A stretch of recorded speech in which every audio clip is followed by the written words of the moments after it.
Settle in if you haven't already.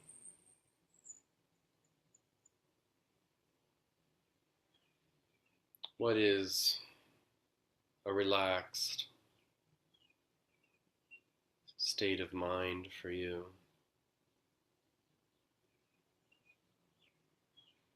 For me, it's the mind's contact with the breath.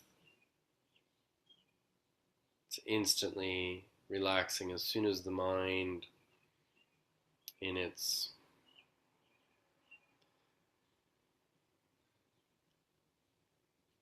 way that it touches objects, like air is in this room, it's sort of touching every object in this room. In the same sense, the breath, when we breathe in, touches everywhere at once.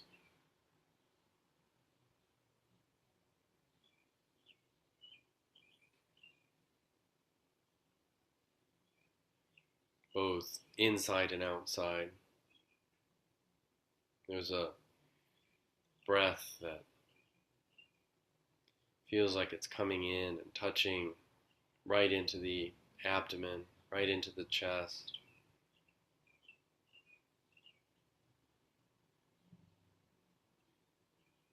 It's a brilliant design. If I were to design my breath as a creator God, I couldn't have chosen a better way to experience peace and calm from my creation. Would be definitely the breath.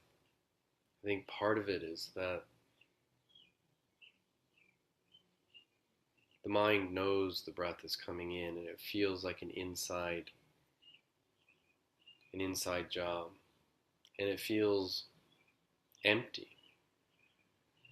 of content, and yet there's a surface warmth or vibration that's felt when it comes in. And with a little practice with breath meditation, the image of the body disappears, and there's just a sense of emptiness breathing, an empty core.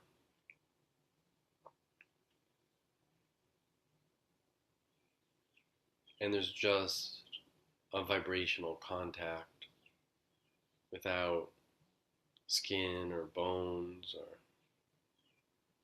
it's just a simple, the mind doesn't need anything more for the breath. It doesn't need to have an accurate visual understanding of each breath. It just rests in the tangible, felt, touch base of the breath. And something feels open on the outside, like there's no body. It feels like the breath is just coming in from all sides. And that's what's so brilliant about the breath.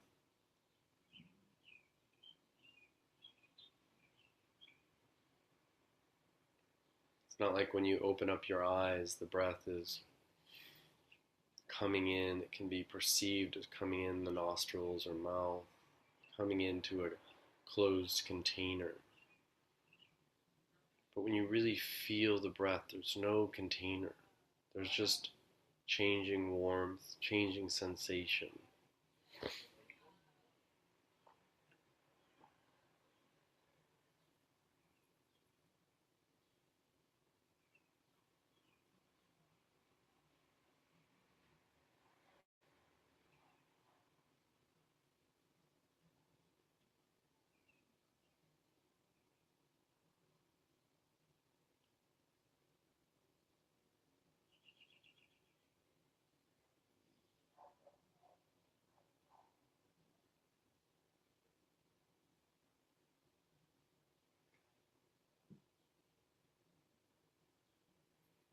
There's a sort of lever or gravity On an in-breath, there's a sort of weight at the beginning, and it feels like it's being pulled up as if by a lever. It's the incredible miracle of the vacuum that's created that draws the in-breath in and makes it feel effortless. And so when it's at the height of the breath, it can feel suspended.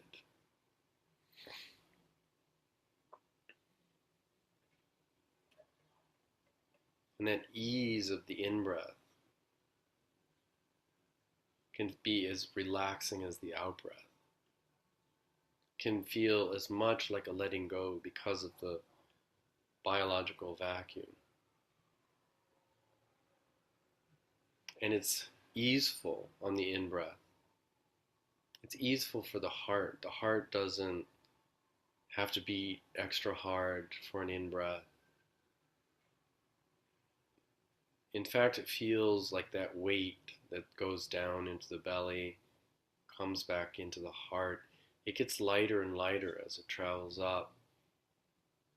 And it feels suspended, like lifting something, how people used to move in the cities in the US before. They'd yank things up, windows, and swing them in. Feels like the actual weight of the in-breath is half of what it should be, or more, 90% less.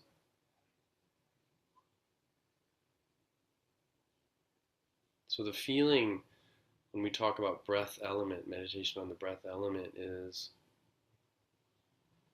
that lightness that permeates the whole cycle of the in-breath and the out-breath. And there's a sense of ease, relaxation.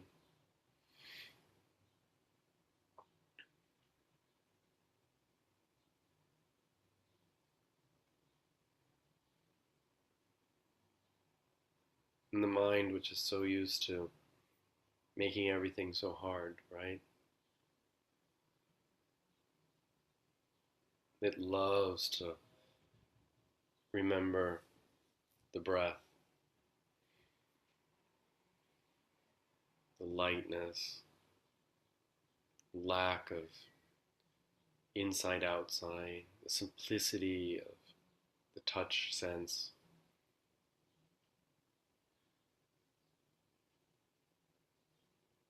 And when you attune to the breath as it actually is, rather than how it's been taught to us or constructed scientifically, how it looks when your eyes are open, you really attune to how it feels.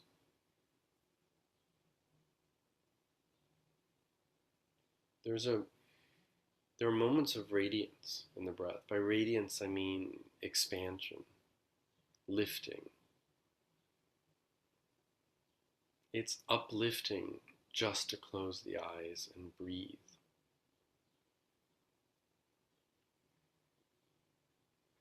It's natural for the mind when it's in a state of mindful receptivity.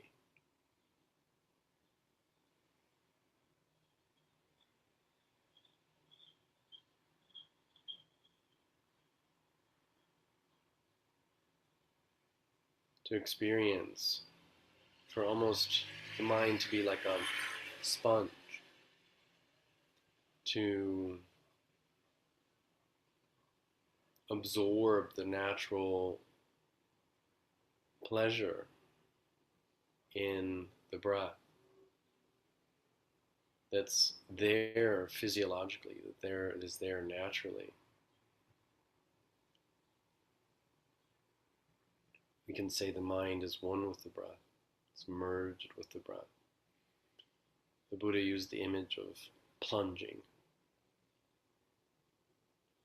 And when the mind does not become happy when it meditates on the breath, we say it's on the surface. It hasn't penetrated into the depths of the water. Buddha used the image of a leaf on water, floating on water, versus a stone.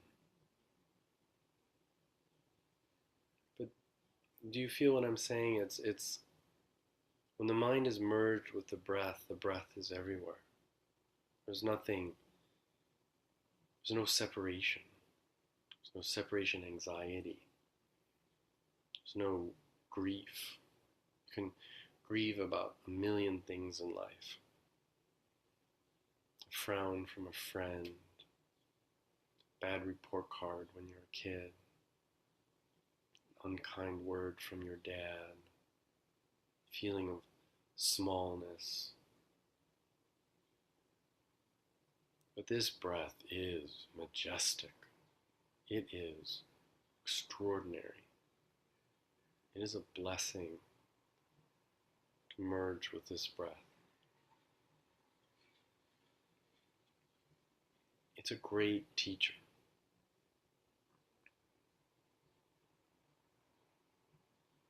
You don't even have to study. All you have to do is plunge into the depths of this breath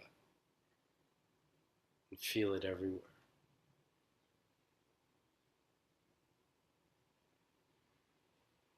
And the learning process begins.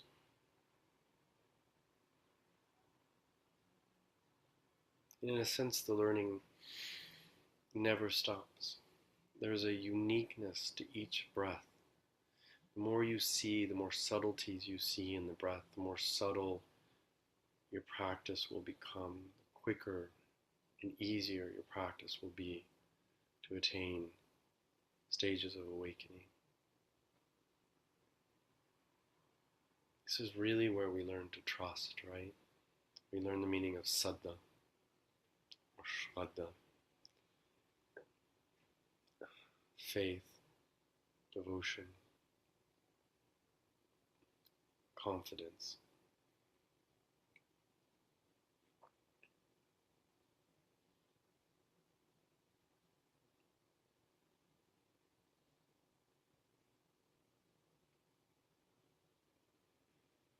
And all these things sort of merge at once. This sort of feeling of being touched everywhere by the breath. Like the feeling of being submerged in water, like the rock, touched on all sides. The lack of any point of reference that can be labeled inside or outside. The mere fact of the lift and the weightlessness in the lift, as if something really does stay behind in the lift, like something feels like a communication between the earth, between the heaviness of the earth, and it gets almost transformed in the heart. Like the heart is the real physical, the real sensual is not the right word, sense-based feeling in the heart.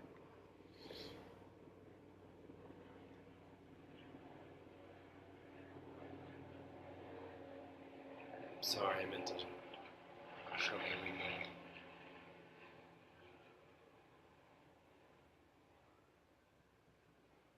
Sense-based feeling in the heart. It breathes up something heavy and transforms it from the hips, from the legs. Turns a sense of weight into something purely vibrational and free.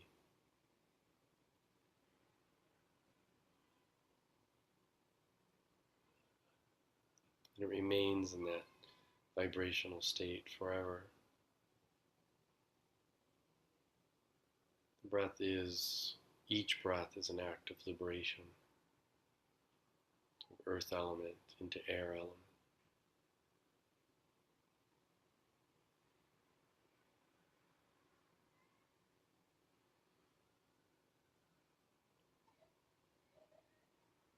In any act of mindfulness, there's warmth, right? There's always that atapi. And when there's that warmth in the heart, as the heart lightens, it comes to vibrate more and more as it transforms more earth element into pure air energy. It begins to feel warm, like a radiant sun, as we allow it to radiate and permeate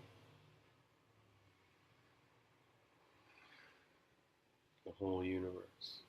We become a beacon of light, a beacon of wisdom, and mindfulness.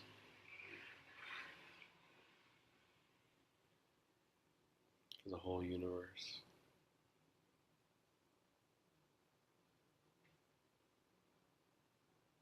We almost hang from that weightlessness. We lose even any sense of resistance or gravity. A sense of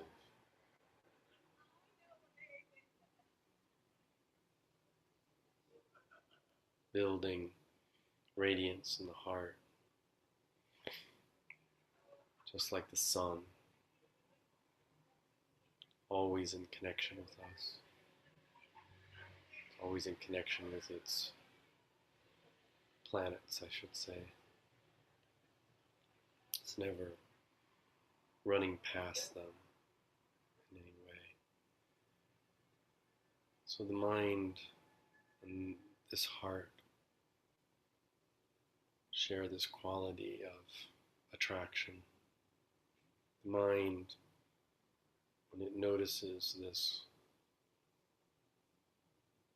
gathering sense, is a better word than attraction, but attraction is a force.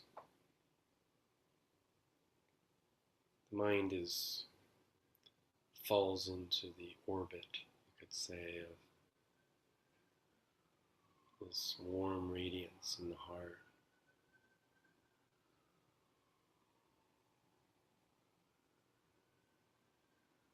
It, like a sponge again, absorbs the nature of the breath here.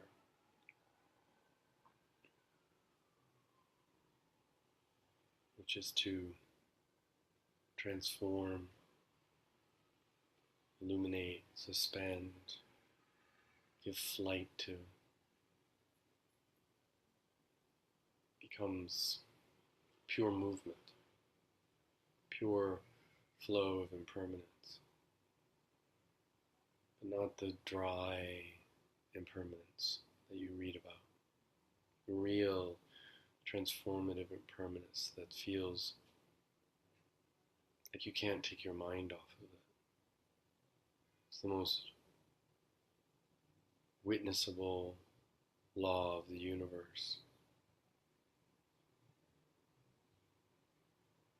And it's always there to remind you. You can't cling, you can't grasp. There's just this flow.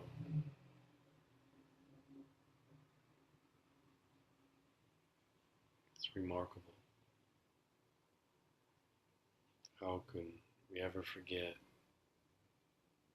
the importance of just this flow, this impermanent, changing, dynamic flow that we can't turn our eyes away from. We're glued to the TV of impermanence.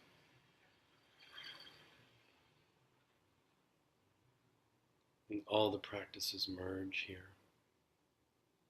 There is a loving, can't turn your eyes away from this warm, radiant flow of impermanence in the heart.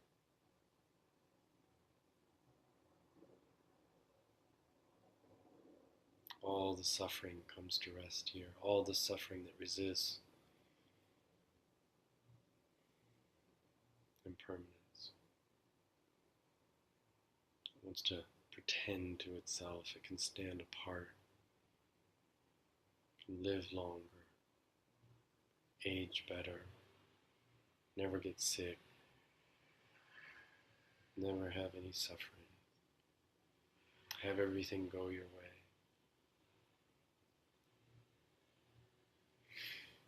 All those little grains of resistance, they melt away in this fire of impermanence.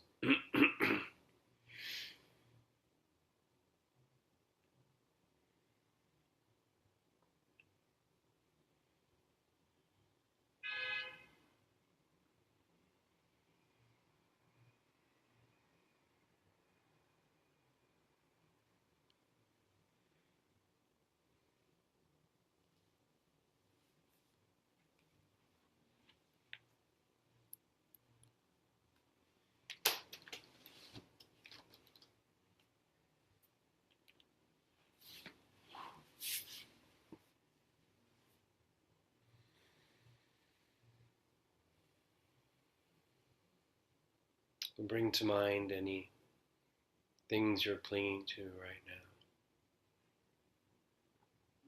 Just like we'd bring twigs and throw them on a fire.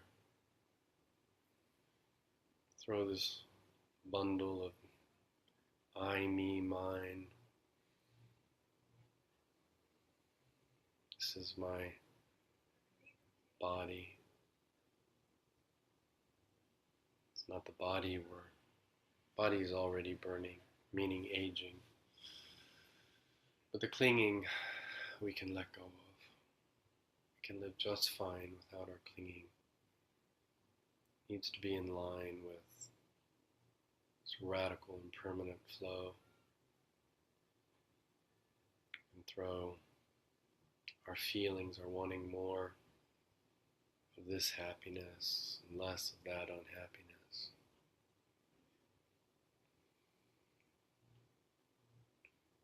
Are wanting to control perceptions, not wanting to see this image in our mind and wanting to see another image. All that clinging. Not wanting to see the realities that are presenting themselves to us.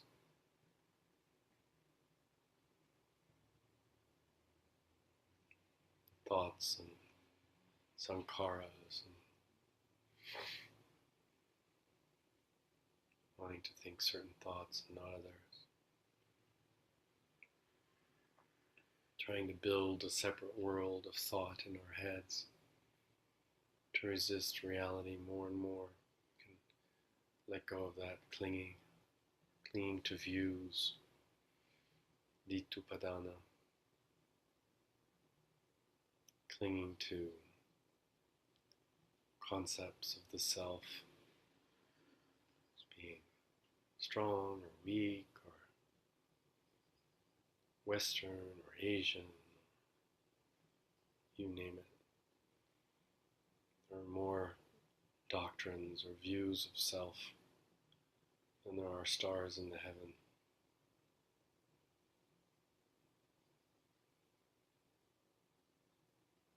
There's one way that cuts through all those views. We don't have to look at them all.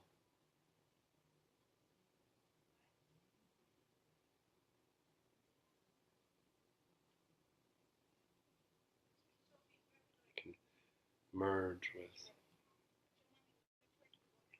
present moment sensation. Let impermanence itself drop any clinging to any thoughts or views.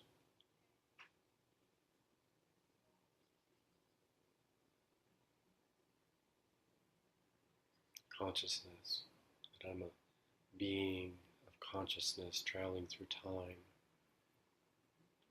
that I'm not radically dying, being reborn in consciousness every moment. Radical inside of the Buddhas.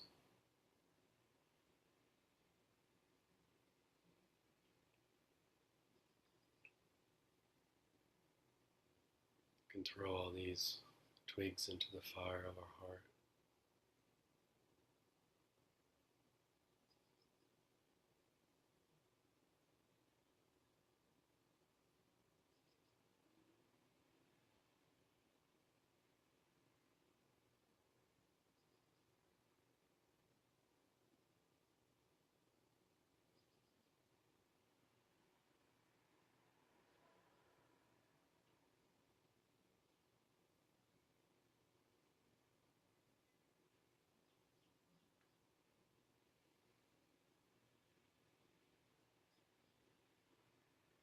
Mm.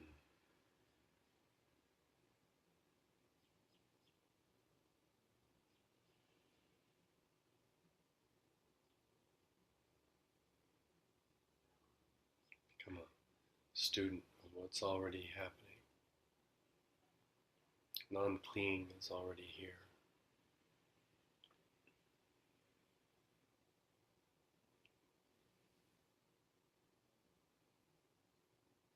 Impermanent flow is keeping your attention on itself.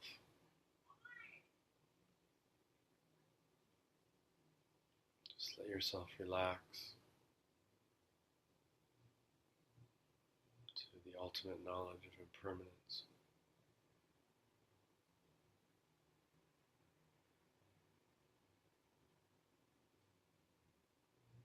There's no permanent separate self to be built here. There's no thought that can separate itself from what's arising. Refuge is not in thought. It's not in separateness.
Oh, I hope that was profound for all of you.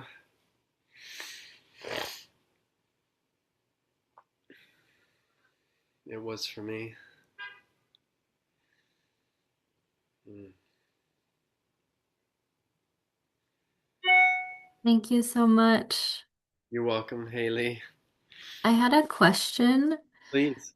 Um, so Oh, let me stop recording before